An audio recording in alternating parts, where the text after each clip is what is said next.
Welcome to Station WBMCT, Black Middle Class Talk, where we talk, get down, throw the communication around, message, receiver, feedback.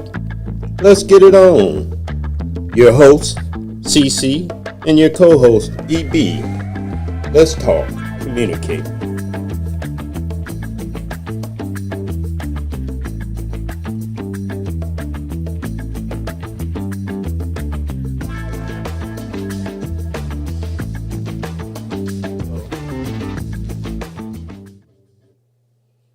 Hello.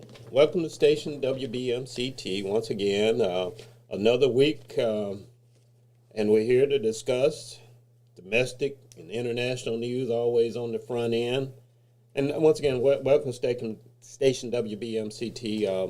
I'm your host, CC, and my co-host, EB. And as we always do on the show, domestic and international news on the front end of the 15-minute of our show. That's the first quarter. We're going to talk. The topic today is sexuality from a religious standpoint, and that subject comes off of Jay Ivey, the Chicago Bulls, ex-Chicago Bulls player that spoke against. Well, he was not a proponent of gay issues, so to speak, and I think it cost him his job. And that's the topic of the day. We'll spend 15 minutes on that. We'll spend another 15 minutes on the topic, which the two topics go together.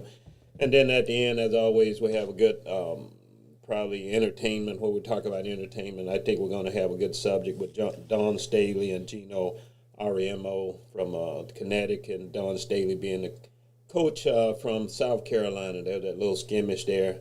If you follow sports, even if you don't, that was an issue. Two coaches getting it on at the half-court line, having an argument about evidently some that occurred in the beginning of the game. We're going to have a good subject on that. But as we always start out with domestic news, and as my co-host always brings and does his homework, and he has a good subject on what are the topics of the day? Bring it on, EB.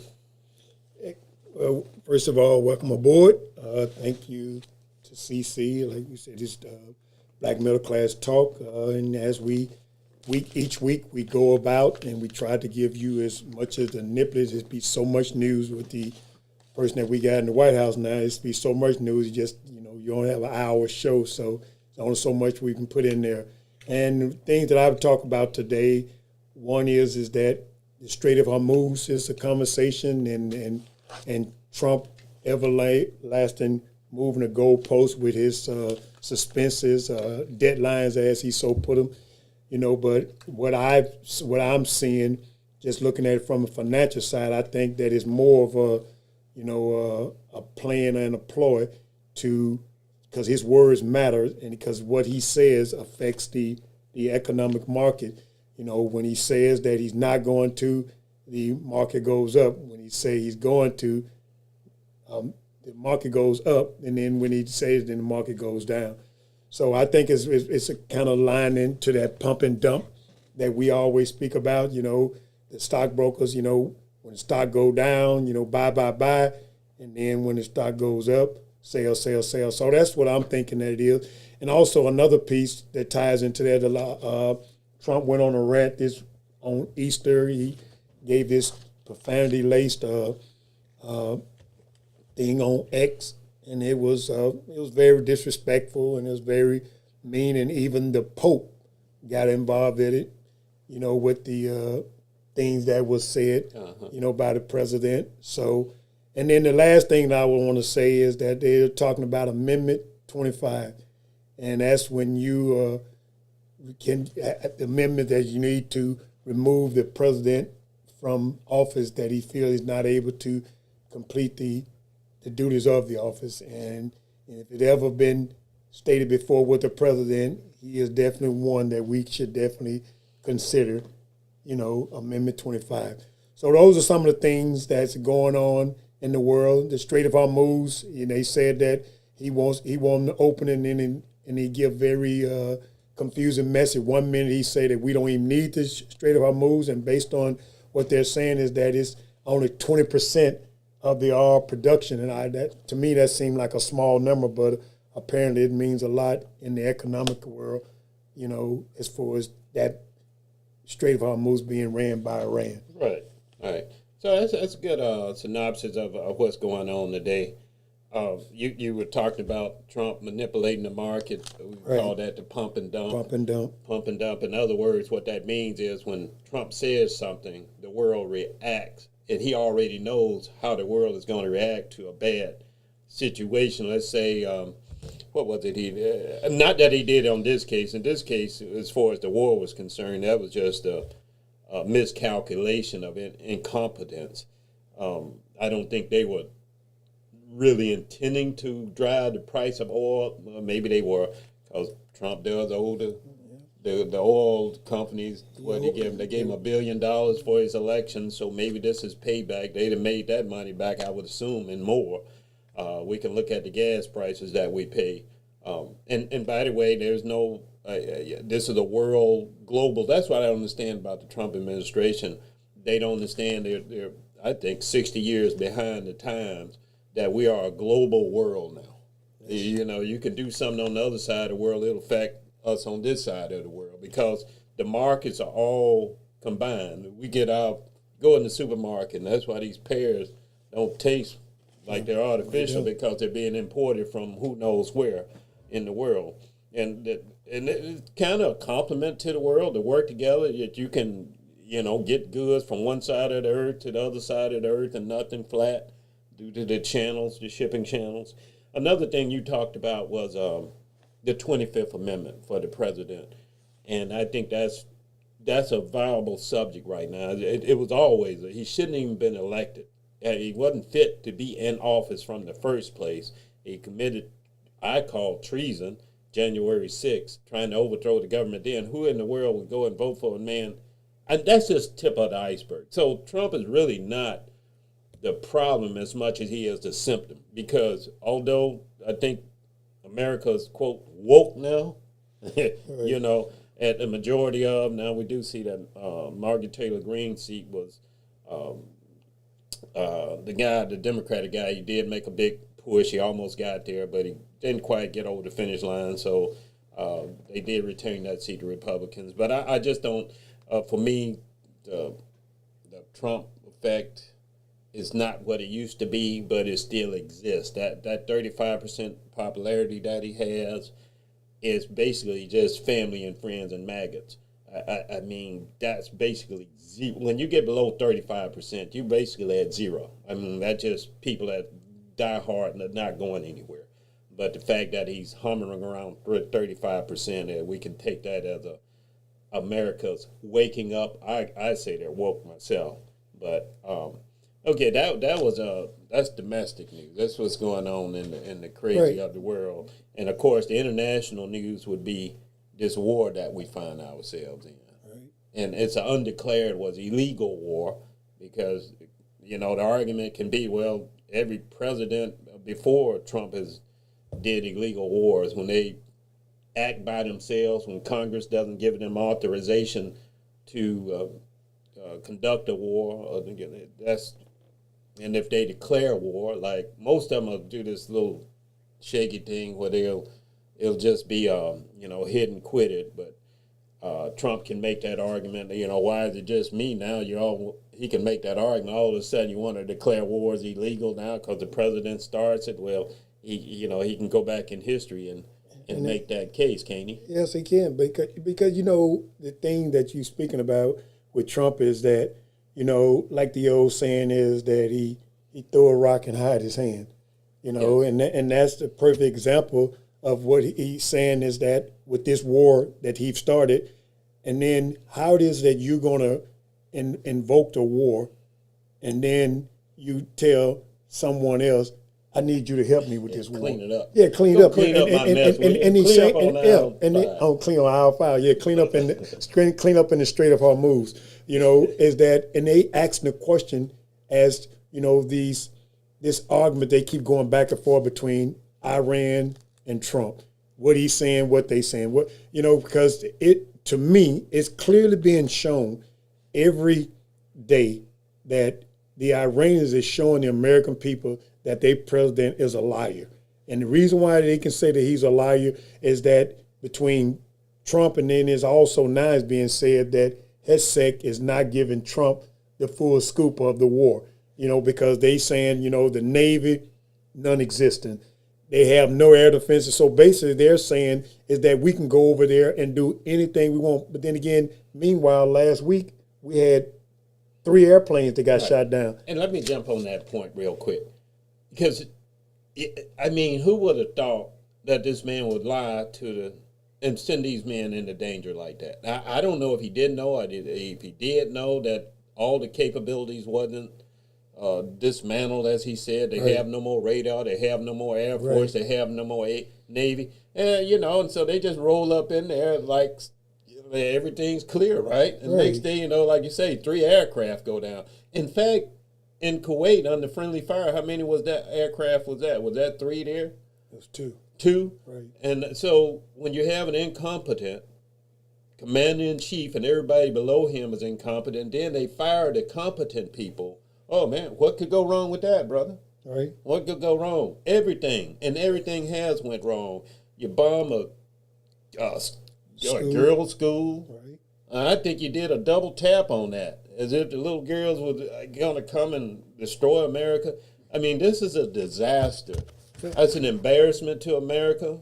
Everybody's embarrassed. By the way, you were talking about Trump being in your head, and one show you were saying he ain't in my head, but you started the show out talking about him, But what I want to say is he is in people's head. Well, he's in my head. I'm gonna speak for myself. Right. He's in my head. Right. He's in my head every time I just went to the grocery store and look at a small ounce of cashews is like $10. Just hot dogs. Everything's $10. The flour, meal, everything's $10. Right. We're going to the $10 grocery store. Right. But the thing of it is that when you talk about him being in people's head, is that all the things that he's doing is that you have to have people that's being complicit for him to be able to do that. Because, no matter what it is that we say about Donald Trump would not be able to do these things unless he's being supported. And being supported means through Congress, Supreme Court, the Justice Department, CIA, and the list just goes on and on. And now we're at a point now, because this last thing that he did, we're talking about he was going to annihilate a whole civilization, is that it has been stated that all of the American people, is that there would be war crimes. Now, Netanyahu, he's already been charged with war crimes. Yeah. Yes, he's already a war criminal. But now he done pulled Trump into the exact same thing. And now we coming to that conversation, So are you saying that Trump has committed war crimes? Well, I'm saying, the one is that school. Oh, I can go better than that. The war itself is a war crime. Right. Hey, Venezuela was a war crime. Yes, we can go on and on about war. He got so many headsets. But I want to make your point, though.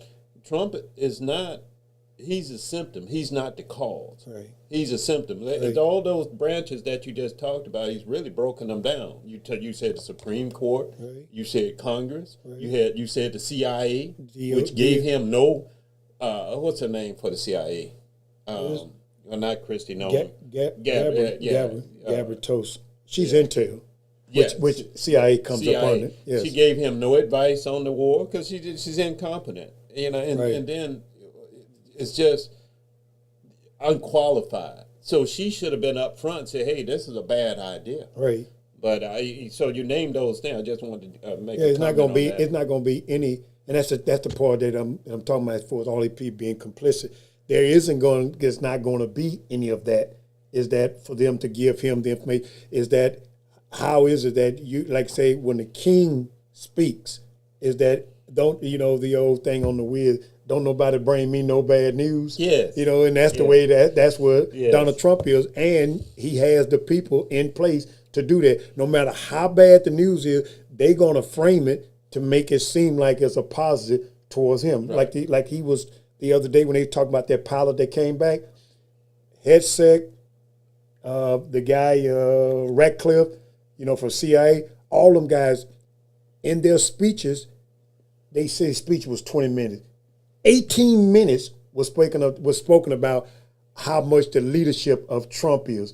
So what I'm saying is that, that's how it is that they fake it, that it's about Trump and not about that conversation should have been about that guy that was rescued. Yeah, right. Yeah, they talk about the fine young men and women that did their job and did it right. He was too busy cursing out the other country and on the national stage in front of on a holy day. We're just totally embarrassed here in America. But okay, so we're gonna take this break. We're going to come back with our subject of the day, our topic of the day, sexuality from a religious standpoint. And we're just playing off of Jay Ivey, I think his name was, the Bulls player. So we're going to take this quick break. We'll come back and start that subject for the next 15 minutes.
Okay, welcome back.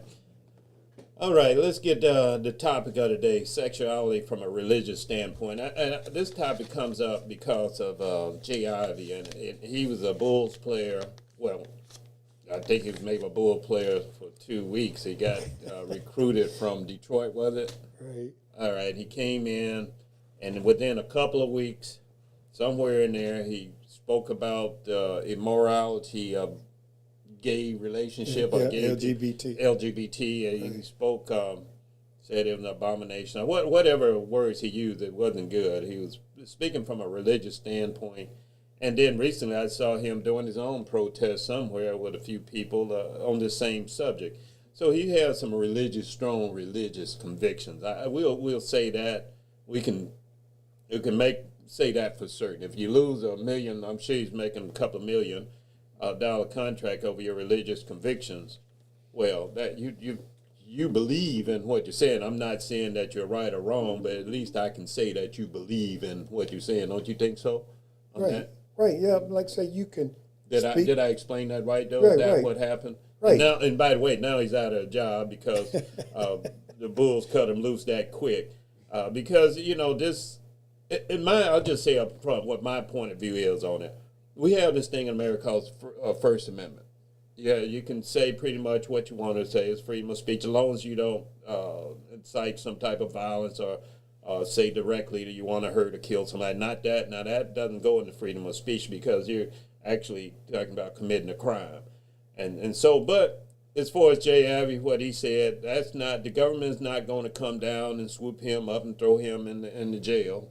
That's what the First Amendment does. It protects your speech. You're protected from the government come in on you and restrict your speech. Some of what Trump is doing successfully right now. He's limiting speech through the media. He's controlling several media outlets. And so, but as far as us as people, that our voice is our power up to now. That's what you got all these buttons here for protest. That's our power. And if that's taken away from us, I don't know what we're going to do. If you can't speak up against ill will or wrongs, I don't know what you can speak up for. And in Jay Ivey's mind, that's what he was doing. He was speaking up against a great wrong in the country. He was using his free speech, and the government didn't come down on him, but he lost his job because the corporate companies and government are two different entities. And you can't have that, think you're going to have that freedom of speech when you go into your company and think you can just go in there and start talking about LGBT issues because you have freedom of speech. You can do that. You can do that, but just like Jay Ivey, you'll be out of job. Now, you don't have no recourse because they didn't, they just don't need your service anymore. I mean, it's a global world now, and gay people are in it. They always have been in it. This gay thing is not new, but what's your perspective on that religion? Well, he used this religious view.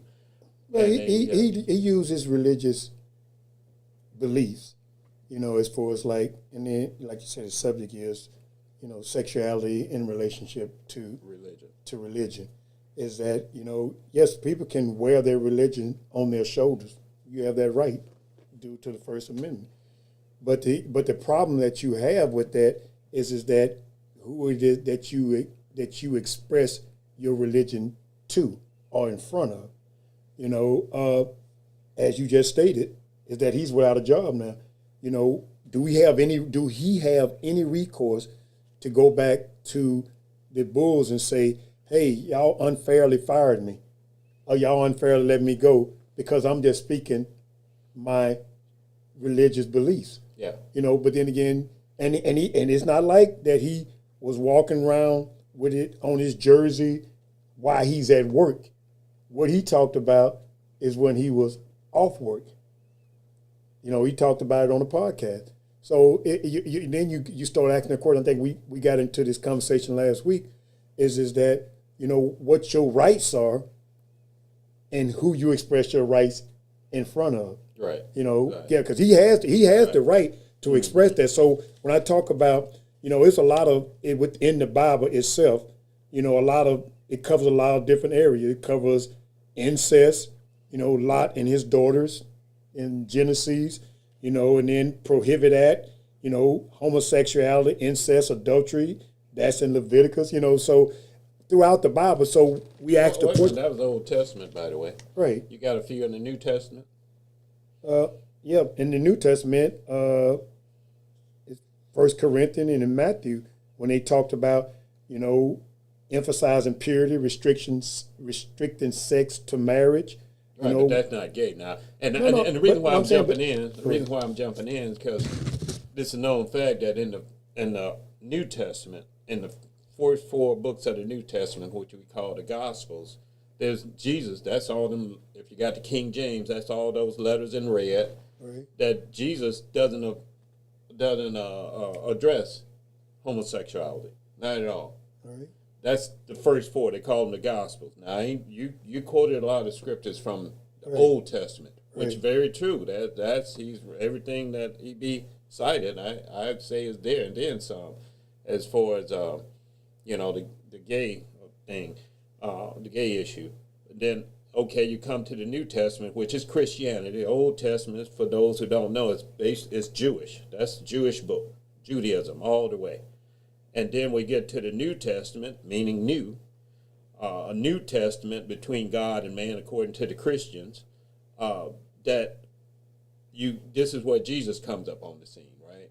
And he's establishing a New Testament, meaning a new agreement between God Right. and man, right? Right. And he sheds his blood and so forth. Okay, but what my point I wanted to make to you on that is in the New Testament, as far as the gay issue is concerned, you don't get to, the Bible starts addressing in the New Testament gay issues, that comes with Apostle Paul. And you can look in Romans chapter 2 and read that. It's a small section that's very clear about gays. And I hope I don't sound prejudiced or nothing, but that's an epistle. That's a letter that Paul wrote, and that's the argument that. But for me, as far as the gay issue, I can say that your religious views, you have a right to them. Jay Ivey had a right to his religious view, and he still does. But what he does not have a right to do is impose his views upon me. And so that's why I draw the line. You have an absolute right. The abortion issue. You have an absolute right to believe what you want to believe in your religion. But what you do not have a right to do in America is to impose your religious view upon me, to make me worship God the way you worship God and interpret scriptures like you interpret scriptures, right? Am I wrong? No. But if you go, well, we're going back to Ivy. You say that he don't have the right to impose his religious beliefs on you. All he's doing is just voicing them. So that goes back to the First Amendment. You know what I'm saying? He was on a podcast. He just voiced it. That's right. But then again, so somebody from his, somebody else brought it up to his employer that he said that, and then they took that and made it saying that he was disruptive to the team because they had, what I'm saying. What do you think about that? You think the team was right or wrong to fire him, so to speak, or let him go, or however that term is? And do you think that they were justified to do that in the last 5 minutes? But I don't have no say because that's their organization. Is that me as a person that feel that everybody have their right to enjoy their life to the fullest as they see fit, and I don't make no opinion because I don't judge, so I don't stand to be judged. I don't make no opinion about that. So you saying is that how do I feel that he has that right? Yes, I do feel he has that right to he's not at work. Because even as a government employee, we couldn't give our political views, because on the job. And so I get that. But I'm saying, but for them to extend past the thing, and it was easy. It was a softball for them. It was very easy for them because of who Ivy was. We talked about it's because of who Ivy was. Ivy was a 5th round draft choice to begin with. He was with Detroit and then he came here. So for them to stand up on this pedestal and say, "Hey, we do not believe that. We support, gay rights, and so show you how we feel about it because of what that young man said. We got him off our team." Now I think that he's ruined. And because who's going to hire him? What other team going to say, "Oh, well, we don't think that way. Come on over here." No, they ain't nobody going to take that. So why not? So, why they're not? Because at the bottom line. Okay, great. Yeah, I just wanted to make sure. Yes, but then again, when you're going back to, we talk about sexuality because the reason why this all came up is because the conversation that we had last week. We was talking about with Ivan, we was talking about sexuality, homosexuality, but then again, the conversation came up, there's a whole lot of things in the Bible that has a sexual connotation to it. Okay. Like you said, and please pardon me for not knowing the actual, is the one king that saw this lady. Oh, King David. And then he wanted her for himself. Yeah, exactly. Yeah, you know what I'm saying? And so in other words, and what he did to do that. It's even better than that. He had 100 concubines, they call them. So he had 100 different wives, so to speak. I don't know, kind of kinky thing there. And he saw this one, King David, standing on the balcony looking down, and he saw this beautiful woman, except she was married. And, of course, the rest is history. He invites her up, and she gets pregnant. And the next thing you know, he's on the run, though. I mean, he really paid for that, King David did. Right. Okay, but the sexuality there was, that's an adultery type situation, right? And it's lustful.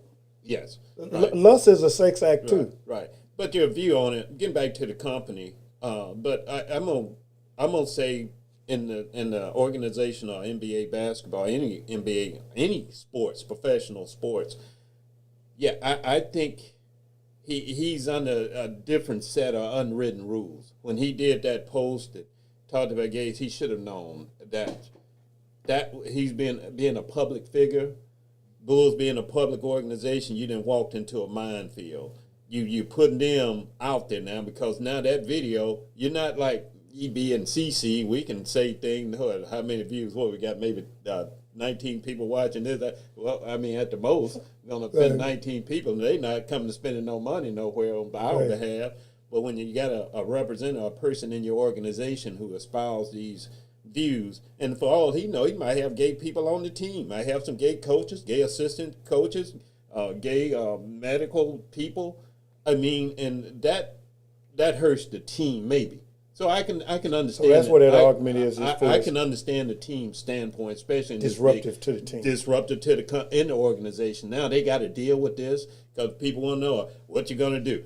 You guys not going to admonish them. You're not going to fire them, which I don't agree with firing them. By the way, this was a teachable moment for him in the organization and everybody involved. The fans too. I don't like it when they just fire people because they said take the opportunity just because they said something that is not a violence. His came out of came out. I ain't gonna say misunderstanding, but I can give a good argument for the gay people as far as their condition, so to speak. But we at the 15-minute mark. I always let you wrap it up on the break before we go to the break. And by the way, the argument I was going to give is that gay people say that they were born like that, and if they were born like that, well, the next question I had with God, well, the way religious people see it, God made you, and that's what you had to break. But go ahead. Yeah, it's right to break. But I'm saying that this is what I would wrap it up with is that always the conversation comes to is that homosexuality is an abomination. That's what is written in the Bible. From a religious standpoint. Right. But the folks that speaks to that, and then you come to the New Testament, is my belief is that Jesus went to the cross for all of our sin. Okay. And so anybody that falls under anything that was an abomination, a sin, otherwise, he paid the price for that. So anybody that's LGBT, otherwise, they're God's children. Mm-hmm. And God's love all his children. So I don't put no scar or no cross or otherwise over anybody that's a part of that community. I'll tell you what, right? We come to the third quarter of the show, and we're going to continue this on the other side of the break. It's something you said I got to follow up with. Gotcha.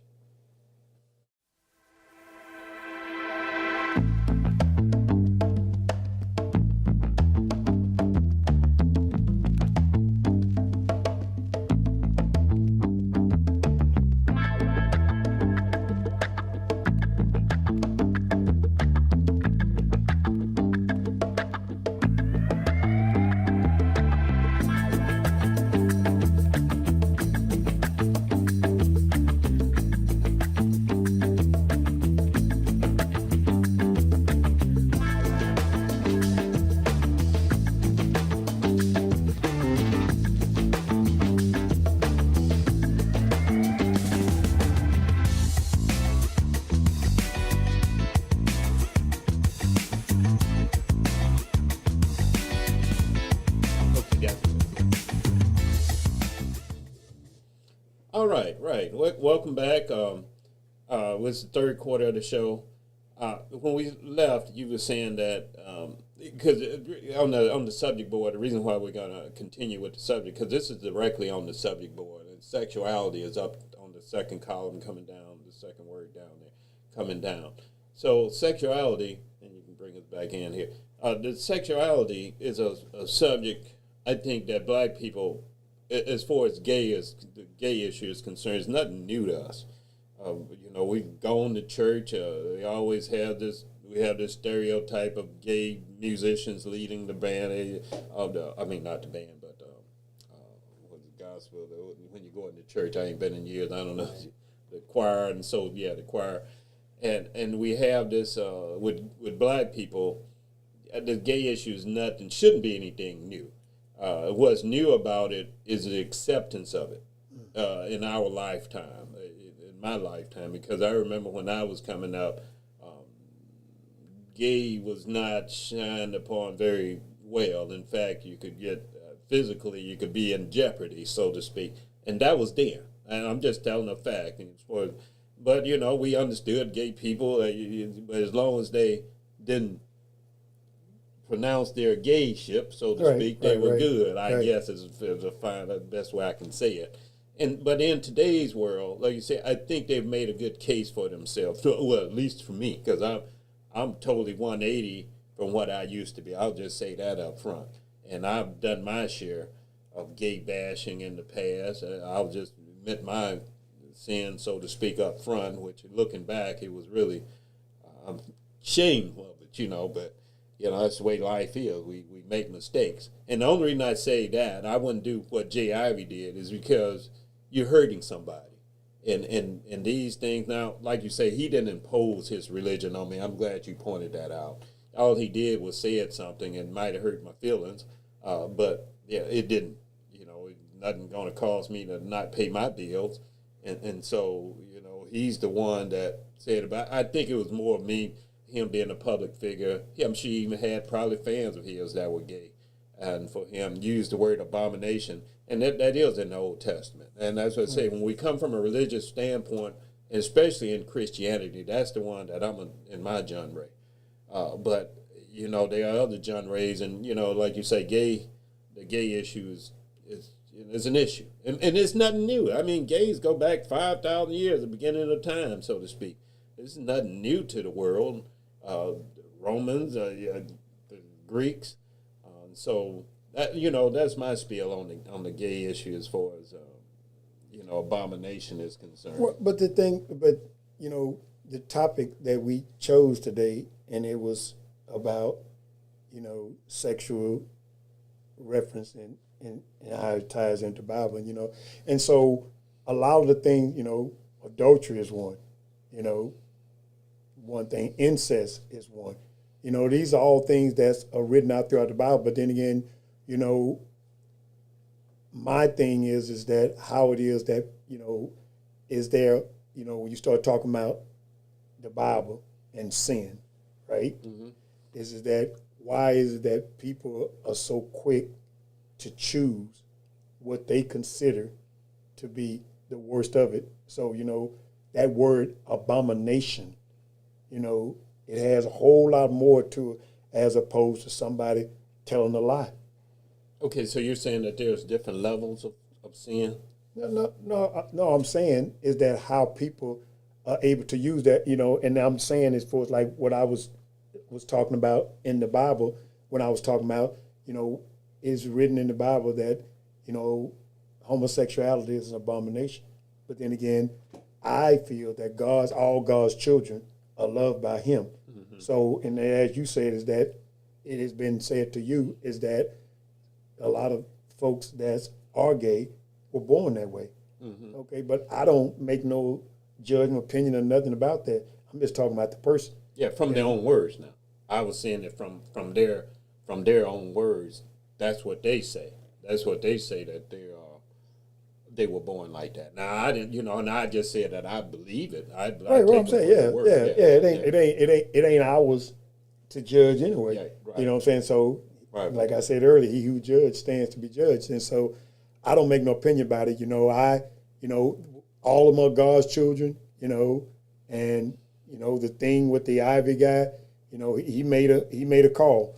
And then it's sad that it called that what he's speaking of his piece, and the thing about it is that, and you made a statement that you said that it's not something that I'm comfortable with, is that in our society is that a lot of people feelings are hurt about some of the, the things that wouldn't even matter to the average person, mm-hmm. But why is it that everybody, and we go back to this lady made this statement the other day on the TV about Don Staley. I'm just bringing that into the conversation about Don Staley. Right. Is that why is it that we always feel as blacks that we always have to take the high road? Does that road look better? Does that make us look better when we do that? And you're talking now, you've moved into the Don Staley thing. Well, yeah, I used the Don Staley, but I was just talking about, you was talking about homosexuality as a whole, or LGBT, as for like how it makes people uncomfortable. That subject makes people uncomfortable. And so my question is that why is it that we have to always take the high road to make people comfortable? Meaning about it. We're talking in sexuality in this subject we're talking about. Where is it that we take the high road? I'm asking. You stop talking about it. Oh, okay, Right. we I'm get just, shut down. right, you shut down. I'm saying Okay. because you saying, oh, well, man, he seemed like his. I mean, but then again, you still feel the same way you Okay. do. So, in other words, is that now we're being, you know, not we, people are being suppressed from being able to give their full view about something All right. because they feel that they will hurt And I'm going to somebody. swing this back to the beginning of the subject, what we were talking about. How does religion affect our views on sexuality? Because you're saying, beyond to be clear, you're talking about, as far as the religion that we're talking about right now, is Judeo-Christian type. We're Christians. Both of us have. We're coming at it from the Bible, which I call Judeo-Christian Bible.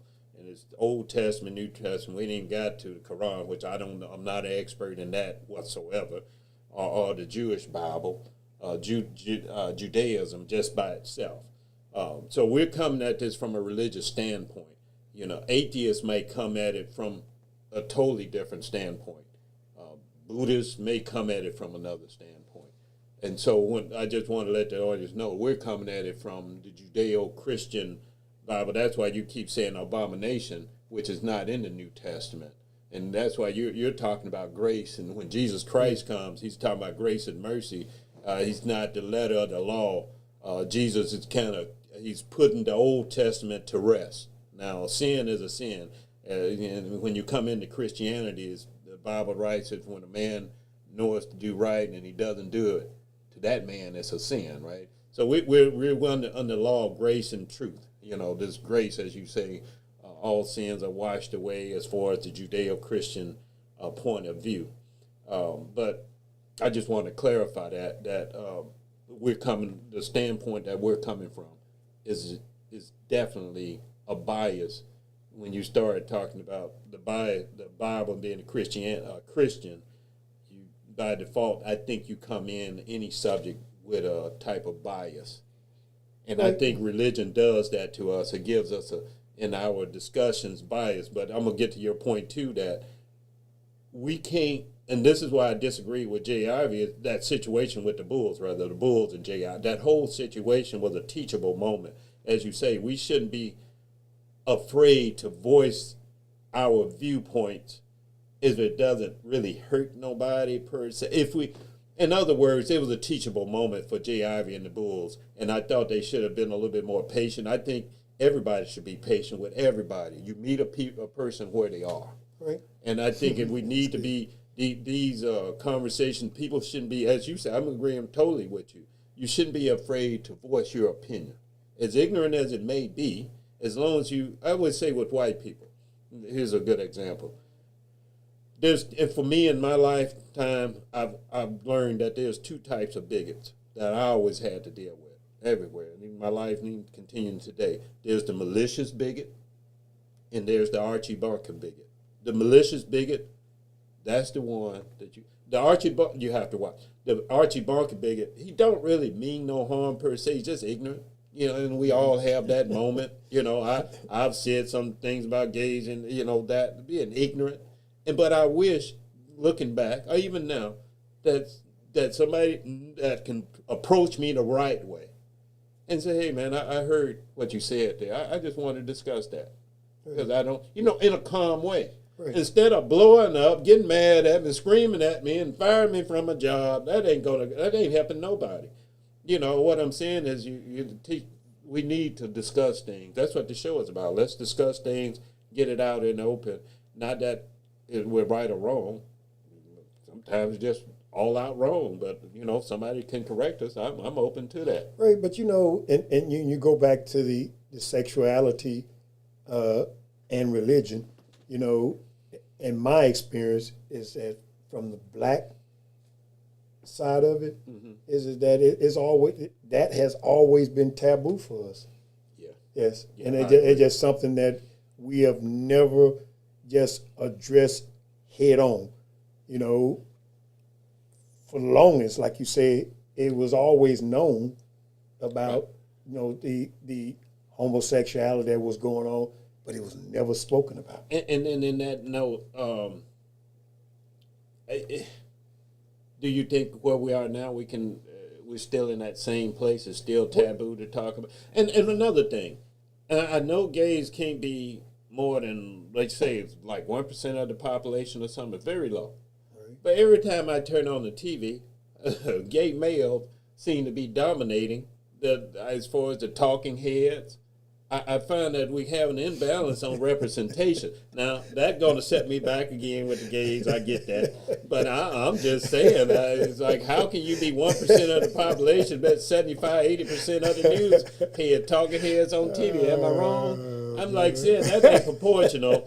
But I'll digress. If somebody want to take issue with it, he'll call me up and they say, hey, the data doesn't show that. The data show that there's more heterosexual males, black males, than it is on the talking heads than straight. So I don't if data says that, just my perception, but I hate to come off making probably lost all the points I had with anybody gay. But I'm saying, but it's just like you said, that's your, and see the thing about it is for you to make that statement, that's your observation. But then again, because of the way that our world is structured, is that people would hold that against you. I know. I mean, just something that's just as simple as that. All we do is have them come say, you know what? I just seem like it. To me, it seems like it's just more of those on the media than it is, And I shouldn't get beat over the head with it. What you're saying? Right. No, I'm saying you just voicing what your observation is. But I'm saying it's not like you say it's a bad thing. All you doing just say, hey, this is what I noticed. Right. And I would invite somebody to. I've been ignorant, in my lifetime. And that's all I'm saying. Enlighten me. Right. We're at the break point. We're going to come back, unless you had something else. No, we're going to come back with the hot topic, Don Staley and Gino. I'm going to say Gino because I can't pronounce his last name, the coach for UConn and the coach for South Carolina. We're going to come back and finish that subject up after the break, and we'll wrap it up.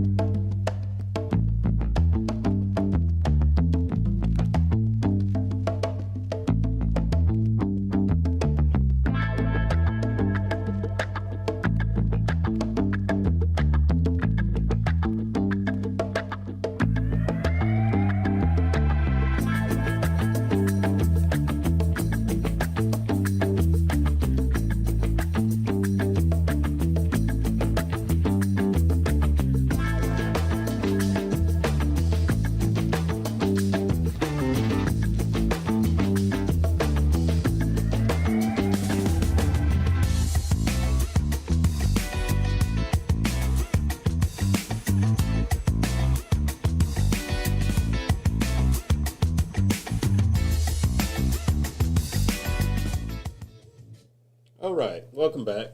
For the last leg of the P-Funk, that's George Clinton. For the last leg of the show, I can't help it every time George is in my head. We're going to talk about Don Staley and Gino Arianmo. I don't know if I'm pronouncing that wrong. Yeah, he's so the situation was, I'm going to just lay the facts out as I know them.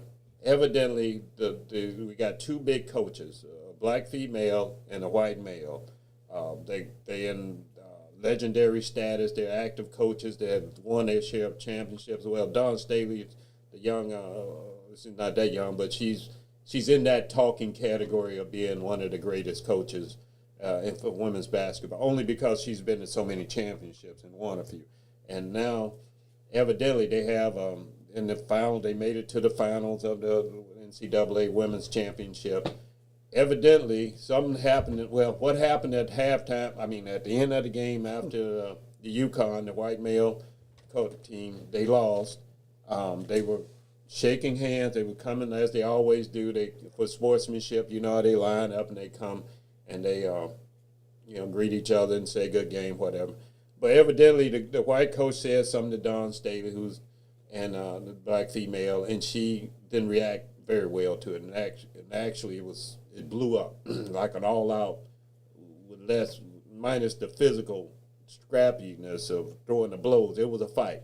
It was an argument, and then you had the assistant coaches step in and kind of break it up. Now, this was right after a game, big national game on national TV. Two head coaches arguing right there at the center court.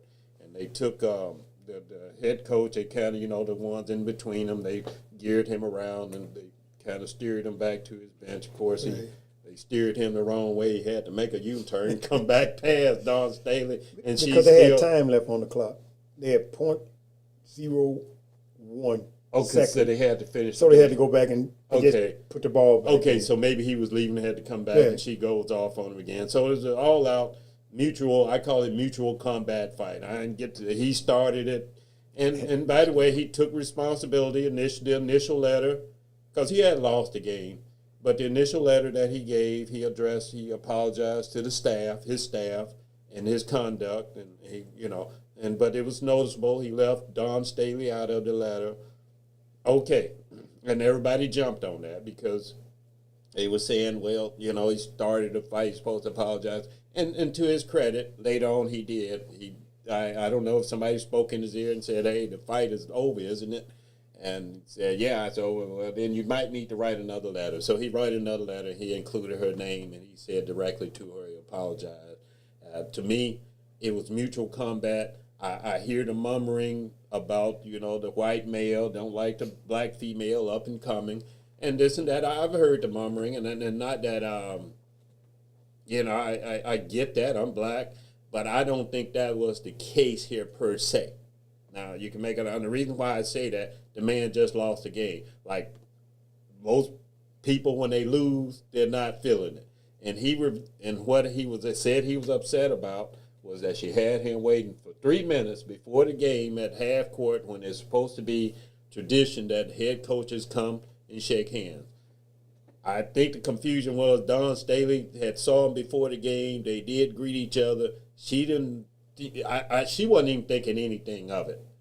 He evidently was steaming the whole game, and after they lost, he just blew up, and then there was a big fight in the center court. So I think he cleaned it up the best he could, but I still think there's something missing on Coach Staley's part. But go ahead. Something missing on Coach Staley's part? Yeah. You want to know what that is? Please tell me.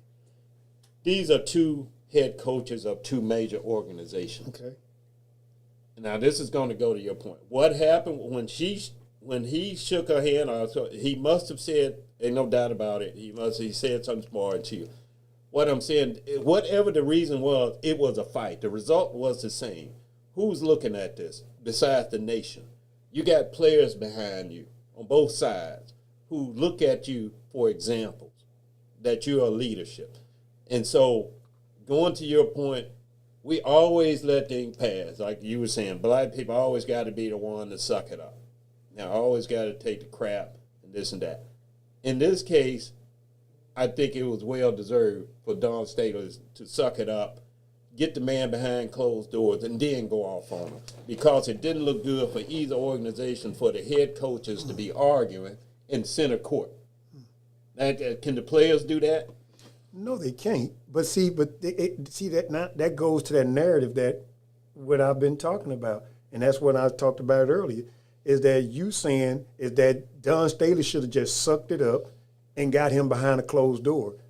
Yeah, and just right. Say, hey, but I guess it goes to it for me is that, like the lady said that was commentating the show, she said, I just get so tired of always we have to take the high road. The high road. I guess Michelle Obama, when they go low, we go high, Mm-hmm. The thing is that with that thing with Don Staley and with Gino is that Gino got his ass whooped. Okay, I'm sorry, excuse the French, and that's what the problem was. Mm-hmm. And then like you said, and you said it at halftime. Yes, he did have a performance at halftime. He was talking about that they wouldn't get no foul call, and then he had bad information talking about they ripped the girl's jersey off, in which the girl ripped it off her jersey herself. Mm-hmm. So he had bad intel. Mm-hmm. So all that is brewing up inside of him. Yeah. And then on top of that, you had an undefeated record. He didn't lose a game last year. And now, so this is the first time in 2 years you lose a game. So that right there is a bump on your ego. Right. And then because I said to you before, is that Gino had issues before, and it started making you wonder, do Gino have a problem with women? because Gino had the same issue with Pat Summitt, played for used to be the coach for the Tennessee, and she used to whoop him. He whoop her. She whoop him. Okay. You know what I'm saying? But then again, he had the reputation of being a good coach. But I'm saying, I just think, as you saying, is that Don Staley is now having the same conversation. She don't have as many championships as he has. But she's in the conversation. But she's in the conversation. Right. You know, so that being said, and you saying is that I totally disagree that Don Staley owes him anything. Everything that should be coming about that conversation should be coming from Gino. Right. Gino should be the one that's calling Don. He should be the one that's making a meeting because he done wrong and he got to make he got to make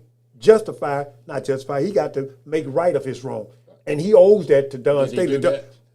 Well, he sent the second letter out, but like I said, the only reason he sent that second letter out is that because the fact is that way everybody took it. Everybody like, well, you ain't explaining that. And in the last minute, real quick, we got 1 minute. I just want to make sure that I'm glad you brought that up. When I said Don Staley has to make a statement, it's not necessarily to him directly, but for the incident. It takes two to tangle. And that's what I say. It's a leadership thing. I think that she does over it was a two to tangle situation. Okay, it was mutual comment. And I'm not judging her. I probably would have blew up like that. But that don't make it right. You got to set the example. She's a leader. But go ahead. Okay, but I'll let you have the closing statement. So what you're saying is that you're saying is that it should be a Martin Luther King moment and not a Malcolm X.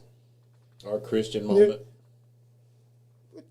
From what I've heard is that her Christianity is She intact. wears it on the sleeve. Yeah, but what I'm saying is that, and what she said to him is that I'm a woman of integrity. If I'd done something wrong to him, I didn't know about it. That's right. So she didn't. So what I'm saying is that I just feel like they continue to give white males a pass, and like you said. And that surprised me that I'm just being honest, is that you saying, especially how you feel about power to the people, that you feel that this black woman should go to this white man. No, that's what I'm saying. But okay, I just want to make sure. We're out of time. I wasn't saying that. Okay, but I'm just making sure. We're coming to the end of the show. And as always, we thank people for coming in and watching the show or watching it later. And make sure you hit subscribe and share this video. You can get our subscriptions up, and maybe we can continue the show. So thank you guys. And as always, as the ancestors would tell you, always do the right thing.